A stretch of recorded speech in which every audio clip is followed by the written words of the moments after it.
اللہ رب العالمین کے حق کے بعد ہمارے اور آپ کے اوپر جو حق عائد ہوتا ہے وہ قرآن کریم کا حق ہے۔ اللہ اور اللہ کے رسول کے حق کے بعد اگر کوئی حق ہمارے اور آپ کے اوپر ہے تو وہ قرآن کریم کا حق ہمارے اور آپ کے اوپر ہے۔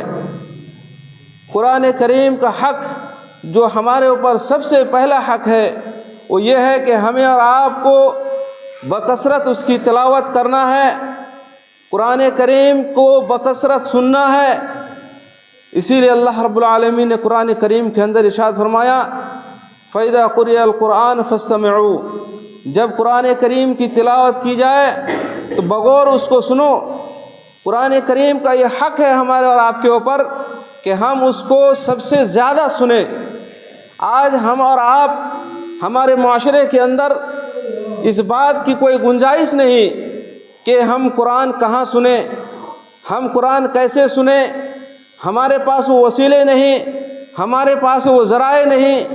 آج یہ بہانہ، یہ ہیرا بالکل نہیں چلے گا، اس لیے کہ آج بچہ سے لے کر بڑے سے لے کر بوڑھے تک ہر کوئی سوشل میڈیا پہ، موبائل پہ اپنی زندگی کا اکثر وقت گزارتا ہے، اور وہ اپنے کانوں کے اندر بلوٹوتھ کو ڈال کر پتہ نہیں گانے کو سنتا ہے یا اور کوئی چیز سے لطف اندوز ہوتا ہے، لیکن قرآن کریم کا جو سننا، قرآن کریم کا ہمارے اوپر جو حق ہے اس حق کو ہم ادا نہیں کرتے ہیں، بلکہ اپنے کان کے اندر بلوٹوتھ کو ڈال کر راستے میں چلتے ہیں، یہاں تک کہ اگر کوئی سلام کرتا ہے تو ہم اس کا جواب تک نہیں دیتے ہیں۔ محترم سامعین کرام، قرآن کریم جو ہمارے اور آپ کے لیے اللہ رب العالمین نے اتارا ہے یہ ہدایت کی کتاب ہے۔ ہدی للناس والفرقان، شہر رمضان الذی انزل فیہ القرآن ہدی للناس، یہ ہدایت ہے لوگوں کے لیے۔ اگر آپ قرآن کریم کا تلاوت کریں گے، قرآن کریم کا سنیں گے، پھر آپ کو یہ ثواب بھی ملے گا اور اس سے آپ کو ہدایت بھی حاصل ہوگی۔ محترم سامعین کرام، قرآن کریم کا دوسرا حق یہ ہے کہ ہمیں اور آپ کو اس کو سمجھ کر پڑھنا چاہیے۔ قرآن کریم کو ہم اور آپ اگر پڑھیں تو سمجھ کر پڑھنا ہوگا۔ اگر سمجھنے کی صلاحیت ہمارے اندر نہ ہو پھر بھی ہمیں آج جو وسائل ہیں، جو ذرائع ہیں، بہت سارے علماء کرام کی تقریریں ہیں، ہم اور آپ موبائل میں اس کے ترجمہ کو سن سکتے ہیں۔ ہم اور آپ اگر سمجھنا چاہیں، سننا چاہیں تو باضابطہ ہم اور آپ قرآن کریم کا ترجمہ پڑھنا چاہیں تو پڑھ بھی سکتے ہیں، مختلف زبانوں میں آج موجود ہے، اور اگر اس کو سن کر کے یاد کرنا چاہیں تو وہ بھی ذرائع موجود ہیں۔ تو اس لیے قرآن کریم کا جو دوسرا جو ہمارے اوپر حق ہے وہ یہ ہے کہ ہم اس کو سمجھ کر پڑھیں۔ اللہ رب العالمین نے قرآن کریم کا ارشاد فرما دیا وَلَقَدْ يَسَّرْنَا الْقُرْآنَ لِلذِّكْرِ فَهَلْ مِن مُدَّكِرٍ، اس قرآن کو ذکر کے لیے، نصیحت کے لیے، ہدایت کے لیے آسان کر دیا ہے۔ کوئی ہدایت لینے والا ہے، کوئی اس کو سمجھنے والا ہے، کوئی اس سے کوئی فائدہ اٹھانے والا اگر ہے تو آپ اور ہم ہیں، اور ہمیں اور آپ کو ہونا پڑے گا، اس لیے کہ قرآن کا حق ہمارے اوپر ہے۔ قرآن کا تیسرا حق یہ ہے کہ قرآن کے اوپر ایمان لے کر کے آنا ہے۔ قرآن کے اوپر ایمان لے کے آنا ہے کہ یہ اللہ کا کلام ہے۔ بہت سارے انسان ایسے اس دنیا کے اندر قرآن کریم کا مطالعہ کرتا ہے، قرآن کریم کا تلاوت کرتا ہے، لیکن اس کا مقصد صرف یہ ہوتا ہے کہ وہ اس کے اندر نقص نکالے، اس کے اندر کمی نکالے، اس کے اندر جو ہے اس کو سمجھ کر کے اس کے غلط مفہوم کو نکالے۔ ایسا شخص کو قرآن کی تلاوت سے کوئی فائدہ نہیں ہونے والا ہے۔ ایسے آدمی جو قرآن کریم کا تلاوت کرتا ہے اس کو کوئی فائدہ نہیں ہونے والا ہے، بلکہ قرآن کریم کو اللہ رب العالمین کے کلام ماننا ہوگا۔ وہ بہت سارا آدمی یہ سوچتا ہے کہ یہ قرآن جو ہے مخلوق ہے، لیکن یہ مخلوق نہیں ہے، یہ اللہ کا کلام ہے۔ کلام اس بات کو کہا جاتا ہے، کلام اس کو کہا جاتا ہے جس کے اندر آواز ہو، جس کے اندر صوت ہو، جو زبان سے نکلے، جس کے اندر کوئی آواز ہو، صوت ہو، ساؤنڈ ہو، اس کو کلام کہا جا سکتا ہے۔ اسی لیے قرآن کریم کے اندر جو اللہ رب العالمین نے جو قرآن کو نازل کیا، اس لیے یہ کلام اللہ کہا جاتا ہے، یہ اللہ کا کلام ہے، اللہ نے کلام کیا ہے۔ حضرت جبریل علیہ السلام نے اس کلام کو سن کر اللہ کے رسول تک اس کو نازل کیا، پہنچایا ہے۔ اس بات کا یقین اور ایمان لے کے آنا ہوگا کہ یہ قرآن کریم اللہ رب العالمین کا کلام ہے۔ محترم صاحبین کرام، قرآن کریم کا جو ہمارے اوپر حق ہے اس حق کو ہمیں لازم پکڑنا ہوگا، اس کا تعلیم ہمیں لینا ہوگا۔ اس کو اگر ہم نہیں سمجھتے ہیں، علماء کرام کے پاس جا کر، جو جانکار ہے اس کے پاس جا کر قرآن کا تلاوت کرنا ہوگا۔ آج بہت سارے آدمی ایسا ہے جو قرآن کو پڑھتا ہے لیکن ٹوٹی پھوٹی انداز میں پڑھتا ہے، اس کے اندر مخرج نہیں ہے۔ ورتل القرآن ترتیلا کہا گیا ہے، جب قرآن کی تلاوت کی جائے تو اس کو ترتیل کے ساتھ پڑھا جائے، مخرج کے ساتھ پڑھا جائے۔ آج وہ زمانہ نہیں ہے جس میں ہم اور آپ قرآن کو یوں بنا مخرج کے پڑھا کرتے تھے۔ آج آپ کے پاس وہ وسائل ہے، وہ ذرائع ہیں، بہت سارے قراء ہیں، بہت سارا حافظ ہیں، جس کی تلاوت آپ اگر سننا چاہیں تو آپ کو نیٹ کے اندر مل جائے گا۔ آپ اگر ڈیلی معمول بنا لیں، سویرے 5 منٹ، شام کو 5 منٹ، 10 منٹ راستے میں چلتے ہوئے جو اللہ رب العالمین نے قرآن کو جو بھی آپ کو سکھایا، جتنی بھی علم ہے اس کو اگر آپ پڑھیں، حدیث کے اندر آتا ہے قل هو اللہ احد تعدل ثلث القرآن، یہ اللہ رب العالمین، اللہ کے رسول صلی اللہ علیہ وسلم نے فرمایا ہے کہ قل هو اللہ احد جو سورہ ہے، اس سورے کو پڑھنے کا ثواب کیا ہے کہ 3 حصہ کر کے، یعنی 30 پارہ قرآن میں سے اگر آپ پڑھتے ہیں اس کو تو 10 پارہ قرآن کا ثواب آپ کو مل جاتا ہے اس چھوٹے سے سورہ کے تلاوت سے۔ آپ راستے میں چلتے ہوئے سورہ کو پڑھ سکتے ہیں۔ اس لیے قرآن کریم کی جو تلاوت ہے اس کو لازم پکڑیں، اور قرآن کریم کا جو تلاوت سننا ہے یہ بہت اہم ہے۔ اللہ کے رسول صلی اللہ علیہ وسلم، ہم نے آپ کو اس سے پہلے بھی بتایا ہے کہ عبداللہ ابن مسعود کی حدیث ہے، اللہ کے رسول صلی اللہ علیہ وسلم نے ان سے کہا کہ آپ قرآن کی تلاوت کریے۔ صحابہ تعجب کرتے ہیں اور کہتے ہیں قرآن آپ پہ نازل ہوا اور آپ کہتے ہیں کہ ہمیں سنائیے۔ اللہ کے رسول صلی اللہ علیہ وسلم نے کہا کہ میں کسی سے قرآن سننا پسند کرتا ہوں۔ اس لیے مومنوں، محترم سامعین کرام، آپ کو قرآن کی تلاوت کو سننا یہ آپ کے اوپر قرآن کا حق ہے۔ قرآن کا حق ہے آپ کے اوپر کہ آپ اس کی تلاوت کو سنیں۔ پتہ یہ چلا کہ قرآن کریم صرف یوں ہی طاق پر رکھنے کے لیے نہیں ہے، صرف یوں ہی اس کو سجا کر رکھنے کے لیے نہیں ہے، بلکہ اس کا حق ہمارے اوپر یہ ہے کہ ہم اس کا تلاوت کریں، اس کو سمجھیں، اس کو سنیں، اس کو پڑھیں۔ اگر نہ سمجھ میں آئے تو سمجھدار لوگوں سے اس کے بارے میں پوچھیں۔ یہ رہا قرآن کا جو حق ہمارے اوپر ہے۔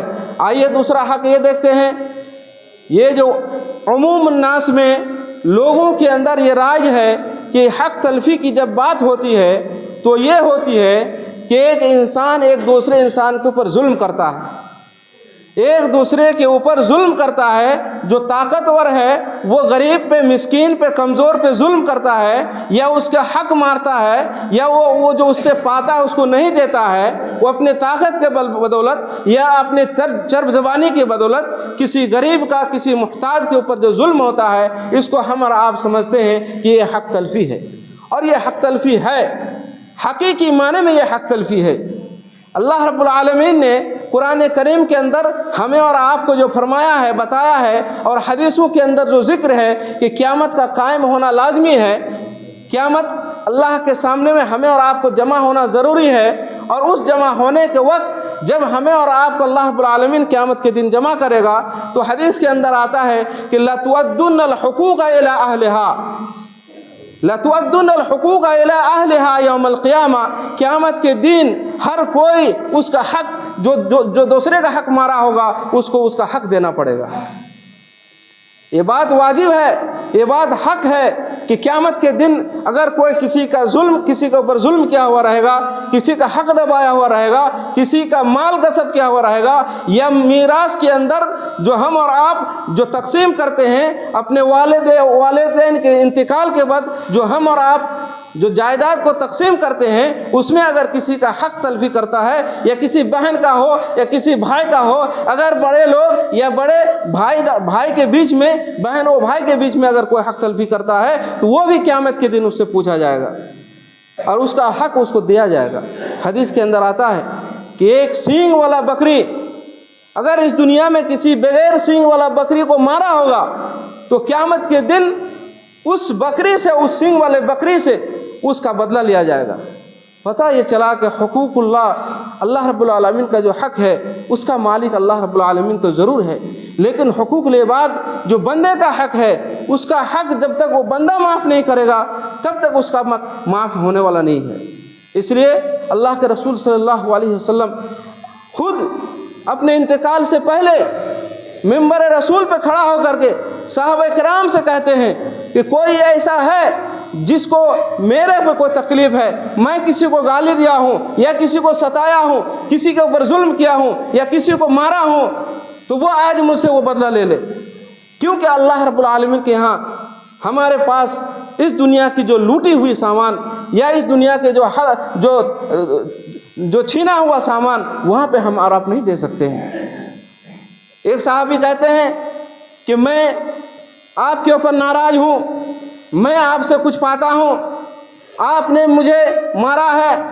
حضرت علی رضی اللہ تعالیٰ عنہ کہتے ہیں صحابہ کرام غصے میں آ جاتے ہیں اور کہتے ہیں کہ یہ کیسا شخص ہے، یہ کیسے صحابی ہے جو اللہ کے رسول صلی اللہ علیہ وسلم کو ایسا بول رہا ہے۔ اللہ کے رسول صلی اللہ علیہ وسلم نے کہا ان کو آنے دو، اگر میں نے اس کو کچھ کہا ہے، اس کو میں نے ستایا ہے یا مارا ہے تو واجب ہے کہ وہ ہم سے اس کا بدلہ لے لے۔ کہتے ہیں کہ آؤ، جو تمہیں چاہیے، جو میں نے تمہارے اوپر جو ظلم کیا ہے اس کا بدلہ تم آج مجھ سے لے لو۔ وہ صحابی اللہ کے رسول صلی اللہ علیہ وسلم کے پاس آ کر کے اللہ کے رسول سے چپٹ جاتے ہیں اور کہتے ہیں کہ اللہ کے رسول، بدر کی لڑائی میں صفے درست کرنے کے ٹائم میں جو آپ نے ڈنڈا مارا تھا وہ ڈنڈا میرے پیٹ میں لگا تھا، وہ مجھے یاد ہے، لیکن میں آپ کو معاف کرتا ہوں، اور میں یہ بات اس لیے میں نے آپ سے کہا، میں بھرے محفل میں اس لیے کہا کیونکہ میں آپ سے قریب ہو کر آپ سے چپٹنا چاہتا تھا، آپ کو چھونا چاہتا تھا، آپ کو ٹچ کرنا چاہتا تھا، آپ سے گلے ملنا چاہتا تھا، اس لیے میں نے کہا ہے۔ محترم سامعین کرام، یہ اللہ کے رسول کا معاملہ تھا۔ اللہ کے رسول جو معصوم الخطا ہیں، اللہ رب العالمین نے جنت کی بشارت دے رکھی ہے، لیکن پھر بھی اس دنیا کے اندر اگر ان کو بھی خوف تھا کہ اگر کسی کو ہم سے کوئی ظلم ہوا ہو یا ہمارے وجہ سے کسی کو کوئی تکلیف ہو تو وہ ان سے معافی کیا جائے، معافی لے لیا جائے۔ کل قیامت کے دن وہ ہمارے پاس وہ چیز نہیں ہوگا کہ میں اس کو اس کا بدلہ دوں۔ اللہ کے رسول صلی اللہ علیہ وسلم کی ایک حدیث ہے، مفلس کون ہے؟ اللہ کے رسول صلی اللہ علیہ وسلم نے پوچھا کہ مفلس کون ہے؟ صحابہ کرام نے کہا کہ اللہ کے رسول، ہم اور آپ تو یہی جانتے ہیں کہ مفلس وہ ہے جس کے پاس کوئی مال نہیں ہے، جس کے پاس دولت نہیں ہے، جس کے پاس کوئی ساز و سامان نہیں ہے، اس کو ہم مفلس کہتے ہیں۔ لیکن اللہ کے رسول صلی اللہ علیہ وسلم نے کہا قیامت کے دن مفلس وہ شخص ہوگا جو اس دنیا میں نیکی کما کر کے اللہ کے پاس گیا ہوگا، نیک کام کیا ہوگا، نماز پڑھا ہوگا، روزہ رکھا ہوگا، حج و زکوٰۃ کا پابند ہوگا، لیکن لوگوں کا معاملہ، لوگوں کے ساتھ اچھا معاملہ نہیں تھا، لوگوں کا حق تلفی کیا، لوگوں کے ساتھ ظلم، لوگوں کے اوپر ظلم کیا ہوگا، ایک دوسرے کے اوپر گالی غلوظ یا بدسلوکی کیا ہوگا، تو قیامت کے دن اس شخص سے کہا جائے گا کہ تم اس کا بدلہ دو۔ اس دن کوئی چیز بدلہ دینے کا نہیں ہوگا، اس کے نیکی کو اس کو دے دیا جائے گا، اس کے نیکی کو دوسرے کو بھی دے دیا جائے گا، تیسرا آئے گا اس کو دیا جائے گا، چوتھا آئے گا اس کو بھی دیا جائے گا، ایسے کرتے کرتے اس کی ساری نیکیاں ختم ہو جائے گی، پھر بھی لینے والا وہاں کھڑا رہے گا۔ اب اس کے پاس نیکی نہیں ہوگا کہ وہ اس کو دے۔ اس وقت کیا ہوگا؟ اس وقت اس لینے والے انسان کا جو گناہ ہوگا اس کے اوپر لاد دیا جائے گا، اس کے بدلے میں اس کا گناہ اس کو اٹھانا پڑے گا۔ وہ شخص، اللہ کے رسول صلی اللہ علیہ وسلم نے کہا کہ وہ شخص مفلس ہے۔ حقیقت میں وہی شخص مفلس ہے۔ محترم سامعین کرام، حق تلفی کا انجام بہت سخت ہے، حق تلفی کا انجام جہنم ہے۔ آئیے جانتے ہیں کہ اس دنیا کے اندر جتنے بھی حقوق ہے، جو حقوق العباد ہے، اس میں سب سے پہلا حق اگر کسی کا ہے تو والدین کا ہے۔ جتنے بھی انسان اس روئے زمین کے اوپر ہے، جتنے بھی لوگوں سے آپ کا اٹھنا بیٹھنا چلنا پھرنا معاملات ہے، ان ساروں میں سب سے پہلا حق اگر کسی کا ہے تو والدین کا ہے۔ اللہ کے بعد، اللہ کے رسول کے بعد، قرآن کریم کے بعد روئے زمین پر کسی انسان کا اگر کسی انسان کے اوپر حق ہے تو وہ والدین کے اپنے اولاد کے اوپر ہے۔ محترم سامعین کرام، یہ بہت افسوس کی بات ہے کہ جو انسان اپنے والدین کے ساتھ بدسلوکی کرتا ہے، اس کے ساتھ حسن سلوک نہیں کرتا ہے، اللہ کے رسول صلی اللہ علیہ وسلم نے ممبر رسول میں چڑھتے ہوئے ایک مرتبہ آمین کہا، دوسرے ممبر میں چڑھا، دوسرے مرتبہ آمین کہا، تیسرے مرتبہ آمین کہا۔ صحابہ کرام نے کہا کہ اللہ کے رسول، آج آپ نے ایک انوکھا معاملہ کیا جو کبھی آپ نے نہیں کیا۔ آپ نے منبر رسول پر چڑھتے ہوئے آمین کہا۔ اللہ کے رسول صلی اللہ علیہ وسلم نے ان 3 مرتبہ آمین کہنے کی وجہ سے ایک مرتبہ آمین کہنے کا وہ جو مطلب بتایا، انہوں نے کہا کہ جبریل علیہ السلام اس شخص کے اوپر بد دعا کر رہا تھا، اس شخص کے اوپر لعن و طعن کر رہا تھا، اس شخص کے لیے بد دعا کر رہا تھا جو والدین کو اپنی زندگی میں بڑھاپے کا حالت میں پا کر جنت نصیب نہیں ہوا، اس کے خدمت نہ کر کے، اس کے تابعداری فرما برداری نہ کر کے جنت حاصل نہیں کر پایا، ایسا شخص وہ اس کے لیے بد دعا کر رہے تھے۔ اللہ کے رسول صلی اللہ علیہ وسلم آمین کہہ رہے تھے۔ بد دعا کرنے والا حضرت جبریل علیہ السلام اور آمین کہنے والا اللہ کے رسول صلی اللہ علیہ وسلم۔ آپ غور کیجئے، کیا ایسی دعا اللہ رب العالمین کے ہاں قابل قبول نہیں ہوگا؟ وہ کیوں کر رہے تھے؟ وہ صرف اس لیے کر رہے تھے، ان لوگوں کے لیے کر رہے تھے جو والدین کے ساتھ حسن سلوک نہیں کرتا ہے، والدین کے ساتھ جھڑکتا ہے، والدین کے دیکھ ریکھ یا ان کی جو حقوق ہے اس کے حق تلفی کرتا ہے۔ محترم سامعین کرام، اللہ رب العالمین نے والدین کے بارے میں قرآن کریم کے اندر ارشاد فرمایا ہے۔ میں نے آپ کے سامنے میں اس سے پہلے والدین کے اوپر تقریریں بھی کیا ہے۔ اللہ رب العالمین نے قرآن کریم کے اندر ارشاد فرمایا، وَقَضَىٰ رَبُّكَ أَلَّا تَعْبُدُوا إِلَّا إِيَّاهُ وَبِالْوَالِدَيْنِ إِحْسَانًا وَقَضَىٰ رَبُّكَ أَلَّا تَعْبُدُوا إِلَّا إِيَّاهُ وَبِالْوَالِدَيْنِ إِحْسَانًا إِمَّا يَبْلُغَنَّ أَحَدَهُمَا أَوْ كِلَاهُمَا فَلَا تَقُل لَّهُمَا أُفٍّ وَلَا تَنْهَرْهُمَا۔ محترم سامعین کرام، اللہ رب العالمین کا یہ فیصلہ ہے، اللہ رب العالمین کا یہ حکم ہے کہ آپ اپنے والدین کو اف تک نہیں کر سکتے ہیں۔ یہ ان کا بہت بڑا حق ہے۔ وہ اس لیے ہے، وہ اس وجہ سے ہے کہ اس دنیا میں آنے کا وہ آپ کا سبب بنا ہے، وہ آپ کا ذریعہ بنا ہے، وہ آپ کو اس وقت آپ کو دیکھ ریکھ کیا جب آپ کا چلنے کا، نہ آپ کو اٹھنے کا، نہ آپ کو پھرنے کا، نہ آپ کا دماغ تھا، نہ کوئی طاقت تھی، اس وقت آپ کو اس نے دیکھ بھال کیا ہے۔ اس لیے ایسے شخص پر، ایسے والدین پر جب آپ ان کو بڑھاپے کا حالت میں پائیں تو اس کو ہر حال میں، ہر ممکن آپ ان کے ساتھ حسن سلوک کریں، اس کو نہ جھڑکیں، ان کے ساتھ اچھے برتاؤ کریں، اس لیے کہ اللہ رب العالمین نے قرآن کریم کے اندر آپ کو حکم دیا ہے کہ آپ ان کو اف تک کہنے کے لائق نہیں۔ محترم سامعین کرام، والدین کے حقوق کے بعد جو سب سے پہلے بچوں کا بھی حق، اولاد کا بھی حق والدین کے اوپر آتا ہے۔ والدین، یہ جو حق ہے، یہ حق موازنے کے طور پر ہونا چاہیے، برابری کے مقدار پہ ہونا چاہیے۔ یہ نہیں کہ والدین بوڑھا ہو چکے ہیں تو اب ہم کو ان کا دیکھ ریکھ کرنا ہے، ان کی بھی ذمہ داری تھی۔ آج جو نوجوان ہیں ان کے بھی بچے پیدا ہوں گے، ان کا بھی ذمہ داری ہے۔ وہ یہ ہے کہ آپ کے بچے پیدا ہونے سے پہلے آپ کے اوپر ان کی ذمہ داری ہے۔ آپ کے بچے کے پیدا ہونے سے پہلے آپ کے اوپر ان کا حق ہے۔ وہ حق یہ ہے کہ اللہ کے رسول صلی اللہ علیہ وسلم نے فرمایا کہ تنکح المرأة لأربع لمالها ولحسبها ولجمالها فاظفر بذات الدین۔ اللہ کے رسول صلی اللہ علیہ وسلم نے فرمایا کہ آج کے زمانے میں جو شادیاں ہوتی ہیں، وہ شادیاں ان کے مال کو، لڑکی کے مال کو دیکھ کر، ان کے حسب نسب کو دیکھ کر، ان کی خوبصورتی کو دیکھ کر ہوتی ہے۔ لیکن آپ کو اللہ کے رسول صلی اللہ علیہ وسلم نے کیا فرمایا کہ آپ کو فرمایا کہ فاظفر بذات الدین، آپ کو دیندار اور پرہیزگار اور اللہ والی سے شادی کرنا ہے، اس سے آپ کے اپنے گھر کو بسانا ہے۔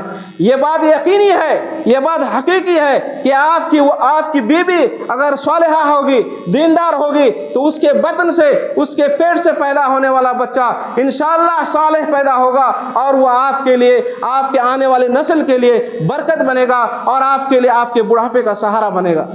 لیکن آج جو معاشرے کے اندر رائج ہے، کیا وہ یہ رائج ہے؟ کیا وہ لوگ جو شادیاں کرتے ہیں ان باتوں کی طرف دھیان دیتے ہیں کہ جو میں اپنی بیوی کو لے کر کے آؤں گا وہ بیوی دیندار ہے یا نہیں ہے؟ جو میرے اولاد کے ماں بنیں گے، وہ میرے اولاد کے جو ماں بنیں گے، کیا وہ دیندار ہوگی؟ کیا وہ متقی پرہیزگار ہوگی؟ اگر آپ کی بنیادی خراب ہے، اگر آپ کا پہلا سوچ خراب ہے، تو وہ پھر جو اس سے پیدا ہونے والے جو بچے ہیں، جو اولاد ہیں، اس کو آپ کہاں سے صالح پائیں گے؟ کہاں سے اس کو آپ اپنے پرورش کرنے والے یا آپ کے دیکھ ریکھ کرنے والے کہاں سے پائیں گے؟ فرما بردار کہاں سے پائیں گے؟ محترم سامعین کرام، اسی طریقے سے